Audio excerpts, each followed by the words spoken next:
Nathalie Marquet-Pernot, icône de la beauté et de la force française, a vécu une vie riche en émotions, ponctuée de triomphes glorieux et de profondes souffrances. Née le 17 mars 1967 à Comines, petite ville du nord de la France, Nathalie a grandi dans une famille simple, où l'amour familial était un pilier solide. Passionnée de théâtre et de beauté, elle est devenue Miss France 1987, ouvrant ainsi la voie à une carrière diversifiée dans le théâtre, la télévision et l'écriture. Mais derrière l'éclat de la célébrité, Nathalie portait des cicatrices incurables, des épreuves qui l'ont forcée à affronter ses moments les plus sombres. Finalement, dans un moment d'honnêteté, elle a avoué sa douloureuse vérité, une souffrance qui a façonné la personne qu'elle est aujourd'hui. La vie de Nathalie est un témoignage de résilience, mais aussi l'histoire d'une femme qui a dû apprendre à sourire malgré ses larmes. La triste vérité que Nathalie Marquet a finalement admise était la culpabilité et l'impuissance qu'elle ressentait de ne pas avoir pu sauver son mari bien-aimé, Jean-Pierre Pernaut, du cancer du poumon qu'il a emporté en mars 2022. Dans une rare interview en 2024, Nathalie confiait avoir passé des années à se culpabiliser, pensant avoir peut-être manqué les premiers signes de la maladie ou avoir dû l'inciter à se faire examiner plus régulièrement. Jean-Pierre, journaliste légendaire et présentateur du journal de 13 heures sur TF1, était le grand amour de sa vie. Ils se sont rencontrés en 2001 lors du concours Miss France 2002 à Mulhouse, alors qu'il était assis à côté d'elle dans le public. Leur amour s'est rapidement épanoui et, à peine un an plus tard, ils ont accueilli leur fille Lou, puis leur fils Tom en 2003. Leur mariage, officialisé en 2007, a été un parcours rempli de joie, mais aussi de défis, notamment lorsque Jean-Pierre a été confronté à un cancer de la thyroïde en 2018, puis à un cancer du poumon en 2021. Nathalie se souvient avoir passé des nuits éveillées à son chevet, lui tenant la main et priant pour un miracle. À sa mort, à l'âge de 71 ans, elle a eu l'impression qu'une partie de son cœur avait disparu. Elle raconte qu'il y avait des jours où, en se regardant dans le miroir, elle ne se reconnaissait plus, accablée par le sentiment de ne pas avoir fait assez pour le garder. Lors d'un moment touchant de l'émission C'est que de la télé de 2024, elle a fondu en larmes en avouant avoir vécu cette douleur en silence, craignant que parler ne la confronte à la vérité. Il était bel et bien parti, mais c'est cet aveu qui a marqué le début de son cheminement vers la guérison, lorsqu'elle a compris que Jean-Pierre ne voulait pas qu'elle vive dans la douleur. Elle disait qu'elle le sentait toujours présent, à travers de petits signes comme la télévision qui s'allumait à 4 heures du matin.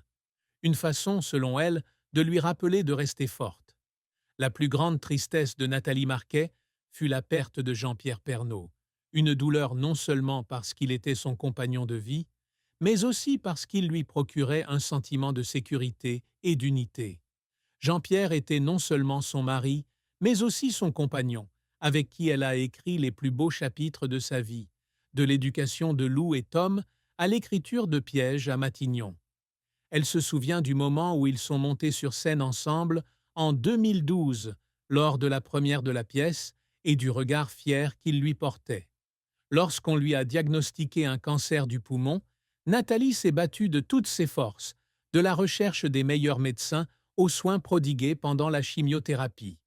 Mais la maladie a gagné, et le jour de sa mort, elle a eu l'impression que son monde s'était écroulé. Elle raconta qu'elle était assise dans leur salon à Louveciennes, qu'elle avait regardé la chaise vide où il avait l'habitude de s'asseoir pour lire le journal et qu'elle avait fondu en larmes, réalisant qu'elle n'entendrait plus jamais sa voix l'appeler. Cette douleur était d'autant plus poignante qu'elle devait être forte pour Lou et Tom, qui luttaient contre la perte de leur père. Elle se souvenait des nuits où Lou la serrait dans ses bras et pleurait, demandant pourquoi son père ne pouvait pas rester, et des moments où Tom se retirait discrètement dans sa chambre, refusant de partager sa douleur. Nathalie se sentait impuissante de ne pas pouvoir apaiser la douleur de ses enfants, et cette culpabilité l'a poursuivie pendant des mois. Elle raconta qu'un jour, elle s'était rendue au cimetière, avait déposé un bouquet de roses blanches sur sa tombe et s'était excusée à voix basse de ne pouvoir faire plus. Ce chagrin n'était pas seulement la perte d'un être cher, mais le sentiment qu'une partie de son rêve de famille avait été perdue à jamais. La carrière de Nathalie Marquet a été longue et difficile, ponctuée de succès dont elle était fière, mais aussi d'échecs et de moments qui l'ont fait pleurer. À 19 ans, Nathalie a été élue Miss Alsace 1986 au Palais Beaubourg de Blotzheim, lui ouvrant ainsi la voie pour concourir au concours Miss France 1987. Ce concours, diffusé en direct pour la première fois sur FR3, a été historique, mais aussi controversé. Lorsqu'elle a été élue Miss France avec 42,2% des voix, Nathalie est montée sur scène sous les huées et les sifflets du public, en raison de la confusion suscitée par l'annonce des résultats. Elle se souvient d'être restée sur scène, essayant de sourire malgré son cœur tremblant, avec l'impression que le monde entier était contre elle. Elle a néanmoins représenté la France à Miss Univers 1987, Miss Monde 1987, où elle s'est classée 6e dauphine, et Miss International 1988, se classant dans le top 15. Après son mandat de Miss France, Nathalie s'est lancée dans le monde du spectacle, en décrochant d'abord de petits rôles dans des sitcoms de TF1 comme Le Miel et les Abeilles et Salut les musclés en 1994. Elle a également joué dans Les filles d'à côté, Les garçons de la plage et surtout Sous le soleil de 2001 à 2008, où elle a joué Monica, l'assistante de Caroline. Sa carrière s'est étendue au théâtre avec des pièces comme Un couple parfait, Enfin presque, en 2010 et Piège à Matignon en 2012, qu'elle a coécrite avec Jean-Pierre. Elle s'est également essayée à l'animation sur Marque Divertissement et Demain TV. Elle a travaillé comme rédactrice pour Touche, Pas à mon poste de 2018 à 2020. Récemment, en 2025, elle s'est lancée dans la radio en co-animant Réveil Collector sur Radio Forum, une expérience qui lui a donné le sentiment d'une renaissance.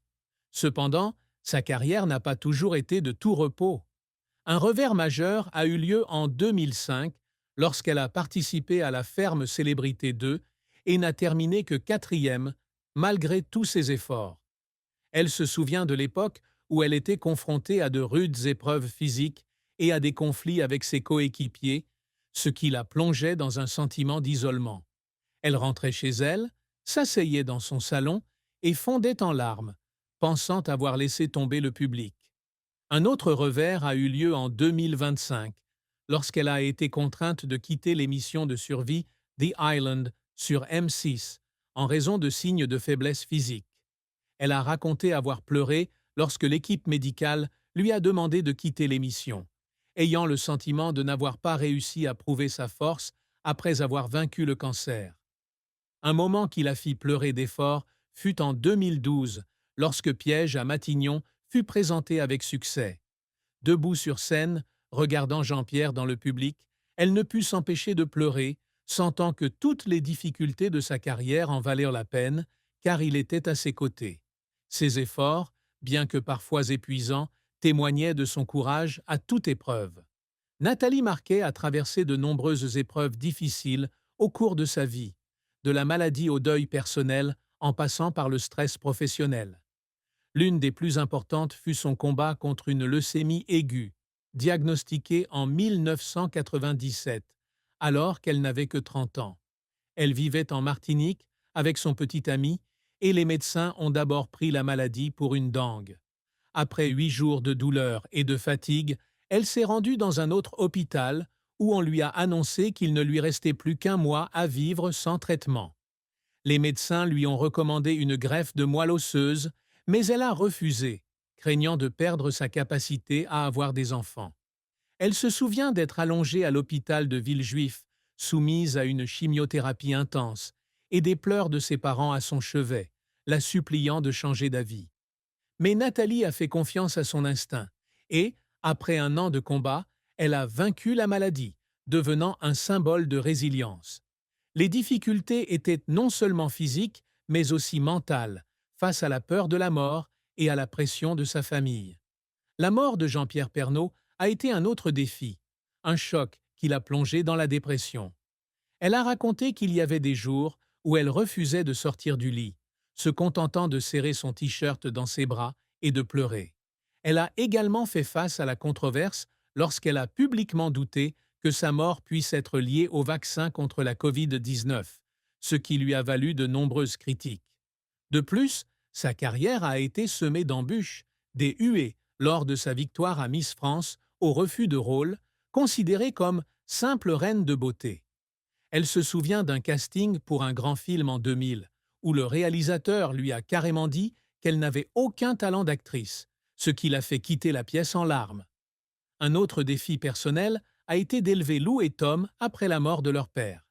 Elle a raconté que Lou, jeune entrepreneur, et Tom, athlète, avaient tous deux vécu des traumatismes personnels et qu'elle a dû apprendre à être à la fois mère et soutien spirituel pour ses enfants. Ces épreuves ont